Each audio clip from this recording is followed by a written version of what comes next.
On revient avec nos invités pour la suite. Avant d'aller au Togo, on continue notre voyage au Sénégal. On parlait de ces 6 sages femmes qui sont poursuivies après la mort d'une femme enceinte au Russe. Donc, Ovi, vous aviez la parole. Donc, ce que je disais, au Togo, on a eu donc ce corps médical-là qui s'est levé pour protester, qui a été réprimé, dont les leaders ont été muselés. Et on a eu de la répression, on a eu même des pertes de vies humaines. On a eu 2 enfants qui sont partis comme ça, entre autres. On a eu un premier ministre à l'époque, parce que la grève a été reconduite. Je me rappelle, à un moment, il y a eu une grève où on faisait un service minimum et ainsi de suite.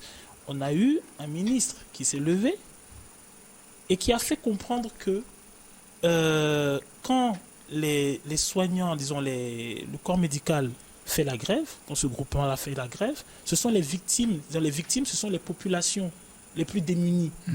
Et qui a dit explicitement qu'eux, ils ne se soignent pas là-bas. Qu'est-ce qui s'est passé? Les journalistes ont tapé du coco sur la tête des médecins en disant ok, d'accord, vous faites la grève et tout ça, mais les premières victimes, ce sont les populations. Le ministre, lui, il est resté pépère, il n'a pas été secoué, il n'a pas été inquiété, ainsi de suite. Quelque temps plus tard, ça c'est une anecdote, il y avait le contre-sommet maritime. Il y avait un sommet maritime et ainsi de suite, où on a montré à quel point on peut retaper un quartier sans retaper le EPP qui est tout juste à côté de la mairie. C'est-à-dire on a peint la façade derrière et le bâtiment, ce EPP là qui est tout juste à côté de la mairie et qui, je pense, abrite la direction. Et ça doit abriter une inspection, bien une direction par rapport à l'éducation, tout ça là. Ce EPP là, on l'a laissé tranquille. Rien. Ça y est, pas de... Les enfants, ils sortaient de la classe avec toujours le même petit seau et le petit gobelet pour puiser de l'eau. Passons. Donc bref, il y avait un contre-sommet et il y avait une dame syndicaliste qui était intervenue. Le contre-sommet se passait au lycée, au centre communautaire de Baie, je pense. Et il y avait une dame du syndicat des médecins qui avait dit quelque chose de très violent, mais de très vrai.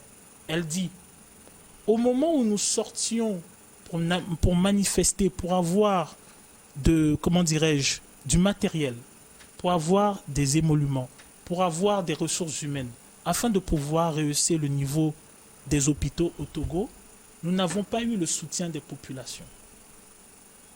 C'est ce qu'elle a sorti. Parce que les gens l'applaudissaient, elle refusait que les gens l'applaudissent. Parce qu'elle a vécu des répressions. Donc, par exemple, ce sont des... C'est pour ça que je dis, nous sommes tous responsables et le gouvernement, d'autant plus que le gouvernement fait un système de management des entreprises qui consiste à opposer une classe à une autre. Lorsque vous vous levez, par exemple, pour aller à Tocoin, je donne un exemple. Vous allez partir à la pharmacie de l'hôpital. La pharmacie de l'hôpital, rendez-vous compte qu'il n'y a même pas d'espace pour avoir tous ceux qui vont demander des médicaments. Il n'y a pas assez d'intervenants dessus. Il n'y a même pas assez de PC. Parfois, ils essaient de renforcer un médicament, mais parfois, il y a des manquements. Heureusement qu'il y a une pharmacie privée. Et je vais me terminer avec un dernier point. Oui, vite. Le dernier point, c'est quoi? Le dernier point, c'est que lorsque vous êtes malade et que vous avez des accidents comme ça, il se pose la question des recours. Comme lorsque, par exemple, vous êtes un malade et que vous êtes victime d'abus, parce qu'il faut dire la vérité aussi, les médecins, les sages-femmes et les infirmiers, il y en a certains qui se sentent omnipotents et qui savent qu'on ne les touchera pas parce que l'État est en manque de médecins. Et on ne comprend pas pourquoi l'État n'incite pas aux vocations dès le bas âge pour qu'on ait des médecins et des soignants plus tard. Il y a cette question-là. Il y a des soignants qui m'ont posé la question, et même des enseignants qui m'ont posé la question, qui m'ont dit, mais Horus, comment se fait-il qu'à chaque fois qu'il y a une crise, on ne nous interviewe pas? Moi, j'ai eu des gens au niveau de l'hôpital Tocoin qui m'ont dit, voilà nos réalités. On a l'impression qu'on s'en fout et à aucun moment les journalistes ne viennent nous poser les questions à nous. Ouais, on nous met un expert qui va représenter ce que l'on dit, on nous met un représentant mais on ne nous pose pas de questions. Et les enseignants qui actuellement sont en humeur et tout ça, ils souhaitent gréver, c'est la même chose. Ils vous disent, personne ne vient nous poser des questions. Personne ne vient nous demander, mais qu'est-ce qui se passe? Alors, Chris, cette greffe de 72 heures au Sénégal ne risque pas de diviser ou bien d'amener encore des tensions dans ce pays? C'est parce que justement l'État sénégalais n'a pas bien négocié cette crise-là. Et une femme est morte, je sais que cela a engendré de la douleur auprès de chez ceux qui l'ont connu, chez ses proches et même dans l'opinion sénégalaise.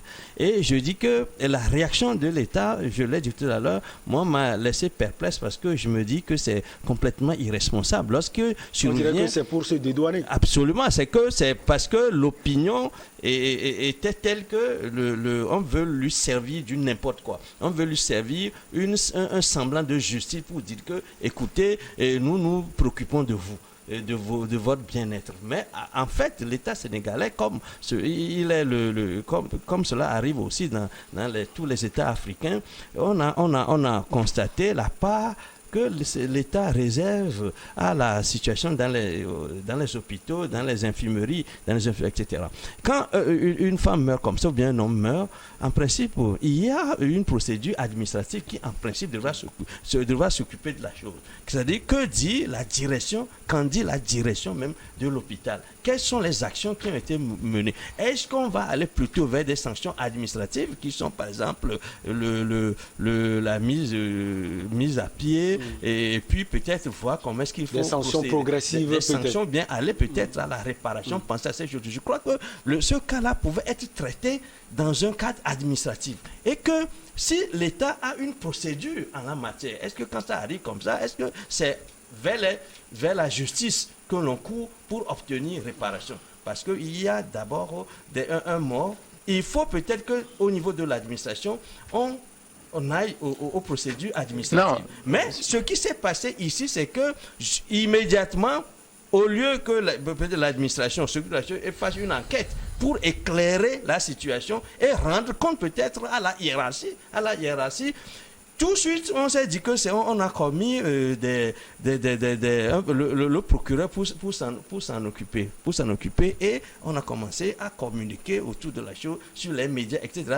Parce que justement, pour ce cas de décès, les journaux en ont parlé, comme cela était arrivé au Togo. Si les journaux ne s'étaient pas occupés de la chose, sans doute que les autorités vont laisser passer. Parce qu'il y a eu des gens qui ont été sensibles à la chose et qui ont sensibilisé l'opinion. Du coup, cela est devenu une crise. Vous vous rappelez qu'au Togo ici, c'est dans la même circonstance qu'on a eu le décès de la femme là. Mais est-ce qu'on était allé, par exemple, est-ce que la justice s'en était occupée?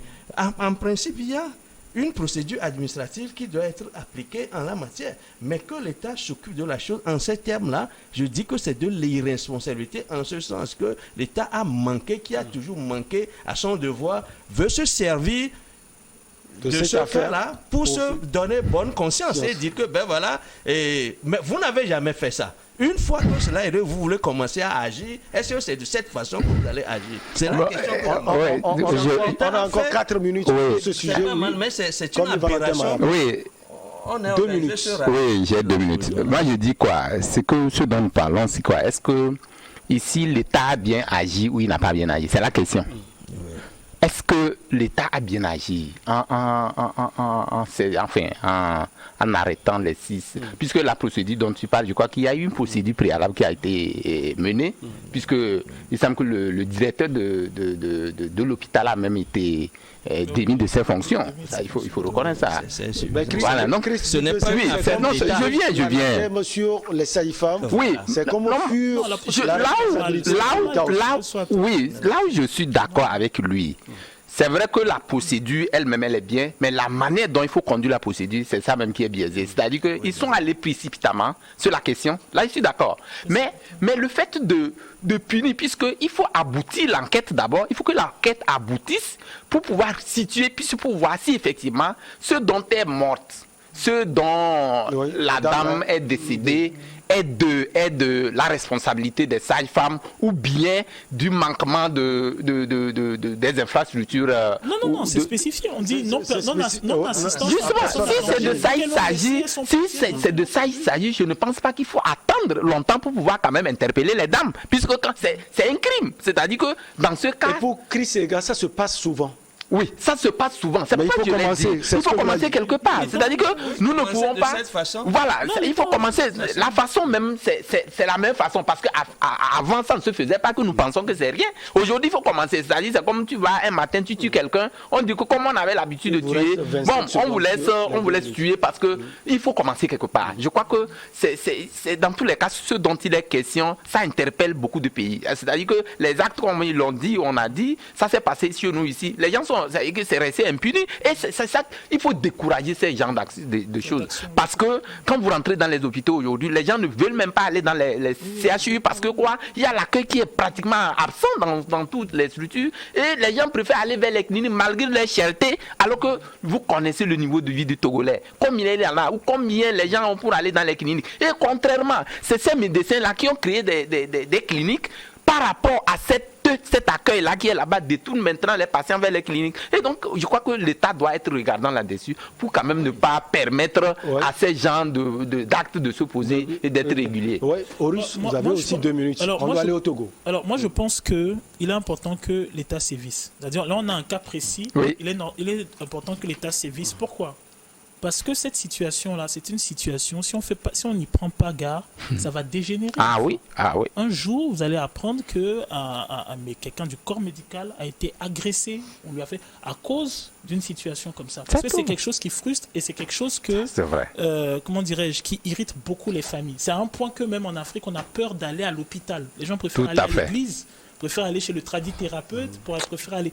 Maintenant, ceci étant dit, il ne faut pas disculper l'État de qu'on appelle ses responsabilités fondamentales qui sont de pourvoir les hôpitaux en matériel, personnel, en matériel, en formation et ainsi de suite. Et c'est là où l'État pêche. Parce que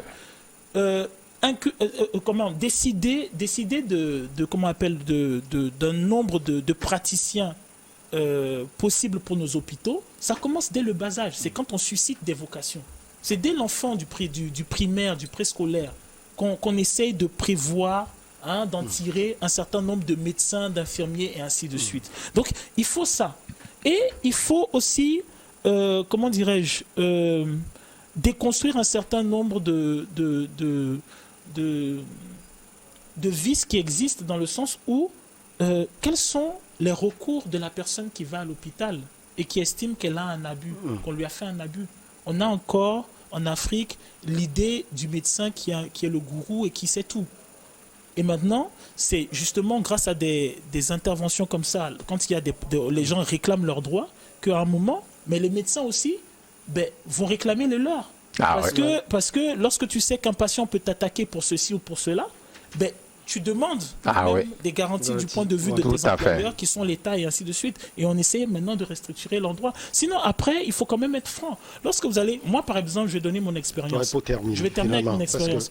J'ai dû pousser le brancard de mon oncle décédé, de la chambre où il était décédé, jusqu'à la morgue.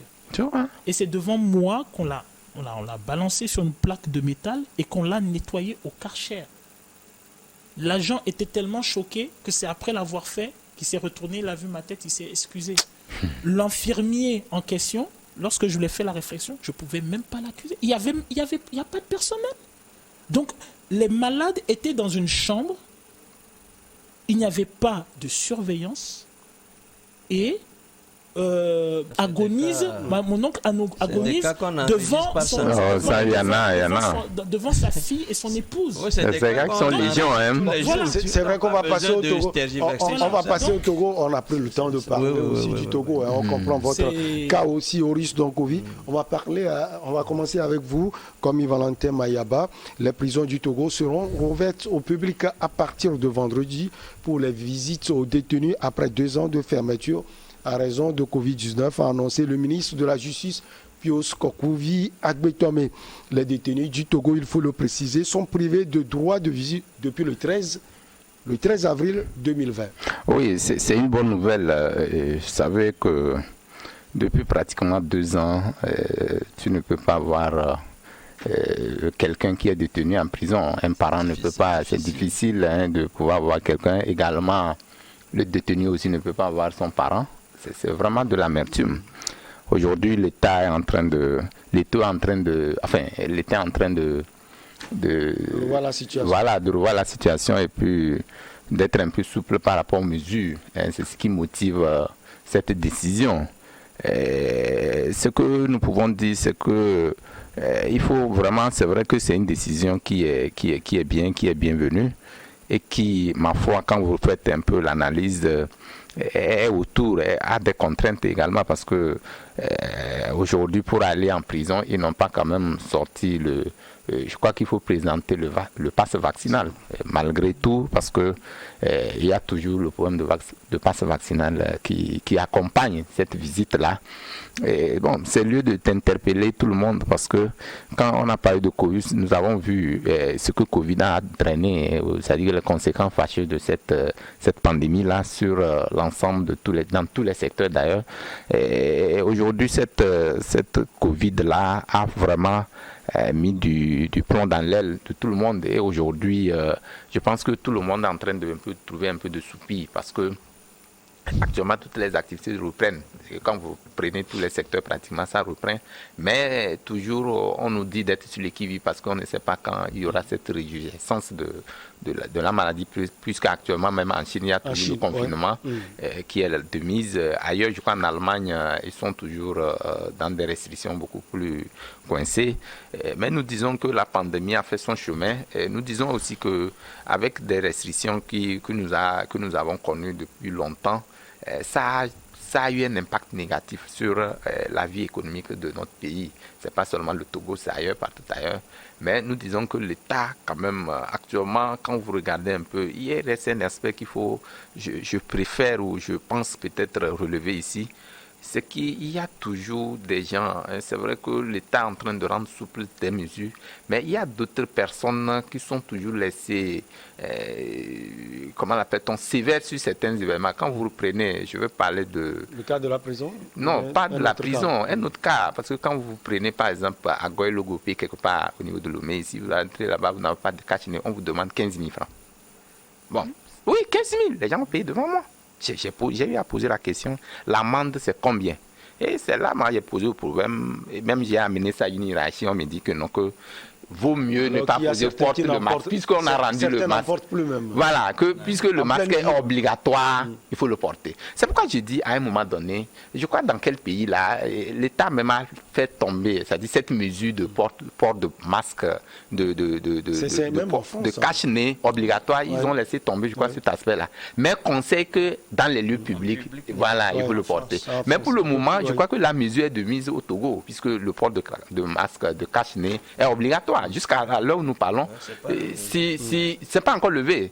Bon, maintenant, dans les carrefours, il y a vous allez voir des agents de GMS là qui prennent des gens qui n'ont pas de cache-nez, ils en font fortune. Je crois que c'est par rapport à quoi, c'est-à-dire quand vous payez en principe, comme nous le disons, c'est la réduction des comptes. Le gouvernement fait des efforts. Oui, mais il y a des aspects qui profitent, voilà, qui profitent pas. C'est pourquoi même la réouverture des frontières, je le disais à l'époque, il faut vraiment ouvrir les frontières terrestres, parce que actuellement cette question, les gens passent, mais on vous dit, ils donnent de l'argent et ça profite à qui? Ce n'est pas bien. Donc, moi, je dis que des mesures, quand même, il faut les rendre un peu beaucoup plus souples que ce que nous le sommes en train de constater. Parce que Covid, aujourd'hui, les gens ne pensent plus à Covid. C'est vrai que nous ne disons pas que Covid est fini. Il y a d'autres défis.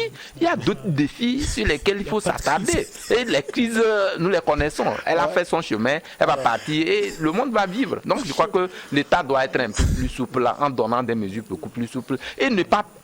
Je vous dis, à partir de cette Covid-là, les fortunes qu'ont fait ces agents de choses, non, pas de douane, oui, et puis de GMS là, c'est beaucoup d'énormes. Les gens ont monté des étages, des R+3 que je connais, je ne veux pas en parler, mais nous disons que c'est la mesure, il faut que les gens prennent des responsabilités.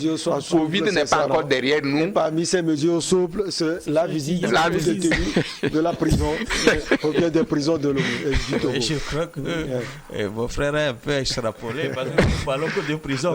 Ah oui, non, je suis... On a parlé des agents de douane et des checkpoints Covid. Il a tout dit. Partout, c'est vrai, il a tout dit.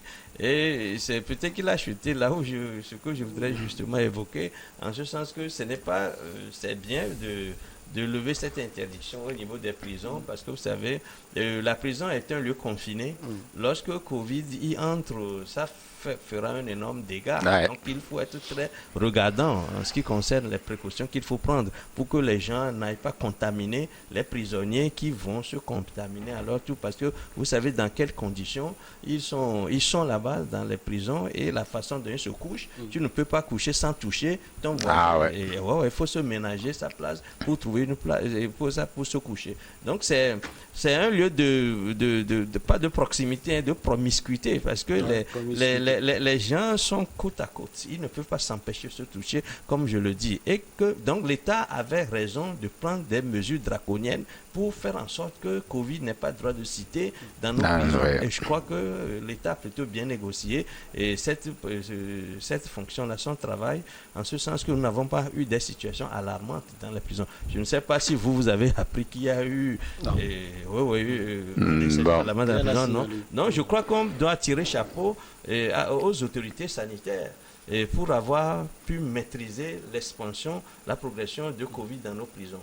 Maintenant, il n'est que grand temps que cette interdiction soit levée. Mais le mérite pour en parler ici, c'est que peut-être que c'est pour dire aux gens que cette interdiction est levée, mais leur dit par la même occasion, mais que ce n'est pas pour autant que vous présentez, si vous n'êtes pas vacciné, vous pouvez avoir accès à la prison, parce que vous y présentez quand même avec un passe vaccinal. Parce qu'on se rend compte que les gens sont réticents au vaccin. Bon, nous qui l'avions pris, nous sommes encore en vie, et comme ils ont constaté qu'on est en vie, ils ont dit que c'est peut-être dans 6 ans qu'on va mourir, c'est peut-être dans 7 ans qu'on va mourir, etc.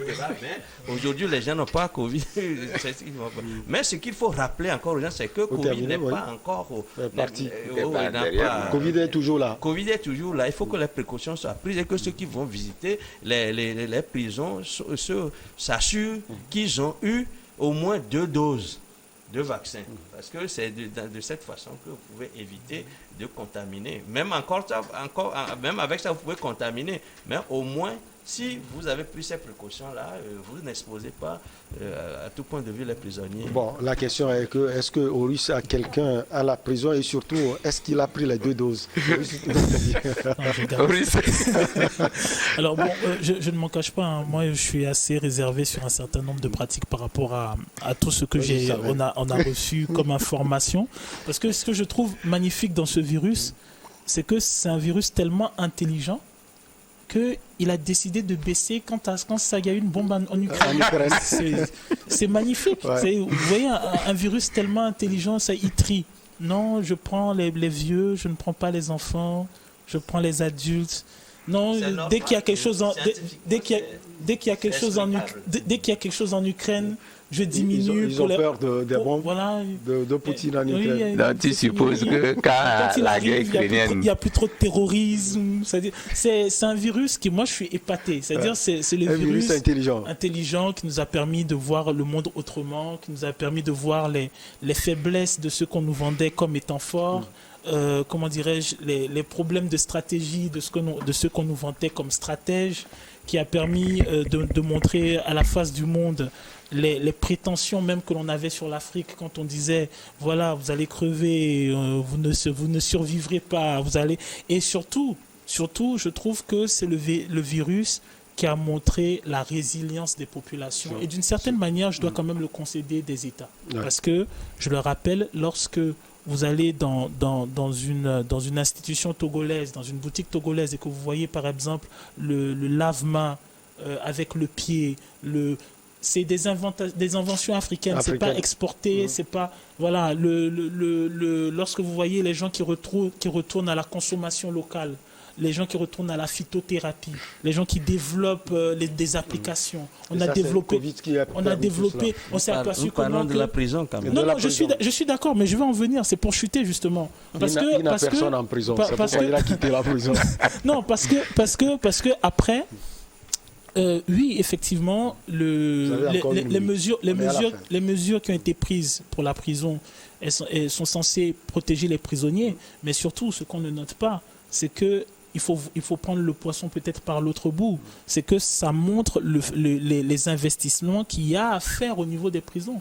S'il y a eu 2 ans, on a empêché les gens 2 ans de voir leur famille, avec tout le problème psychologique que cela peut apporter, tout le trouble, c'est que les prisons, justement, il y a un investissement à faire. Ça veut dire que les conditions dans lesquelles ces prisonniers sont, les infrastructures, aussi bien pour les détenus que pour les gardes, que ceux qui vont les garder, aussi bien que pour, comment dirais-je, l'administration pénitentiaire, mais ces investissements-là ne sont pas suffisants. Donc, l'effet de renouer avec, comment dirais-je, les prisonniers après 2 ans où on salue en disant que oui, voilà, il y a eu de bonnes mesures sanitaires et ainsi de suite, c'est bien. Mais ça traduit du fait qu'il y a eu des manquements en termes d'investissement du point de vue carcéral. Et puis on sait qu'au Togo, on a ce problème-là quand il s'agit de séparer les dossiers par ordre de gravité. Donc il y a tout cela à voir. Mais oui, moi, c'est un virus très intelligent. Merci beaucoup à vous. Horus Dankovi, vous êtes aussi très intelligent, comme le virus d'ailleurs. Vous êtes activiste panafricain. Merci également à Chris Ega, journaliste directeur de publication de Express Info. Comme Valentin Mayaba, merci à vous. Oui, merci. Vous êtes bien, également Michel. journaliste, directeur de publication de Le Symposium. Ouais. Ça a été un plaisir de vous avoir sur ce plateau. Ça a été un débat aussi riche. Ce fut Merci possible. beaucoup. C'est Merci également à nos chers amis. Toujours Scotty, on se retrouve la prochaine fois. Toujours avec le même plaisir. Ciao.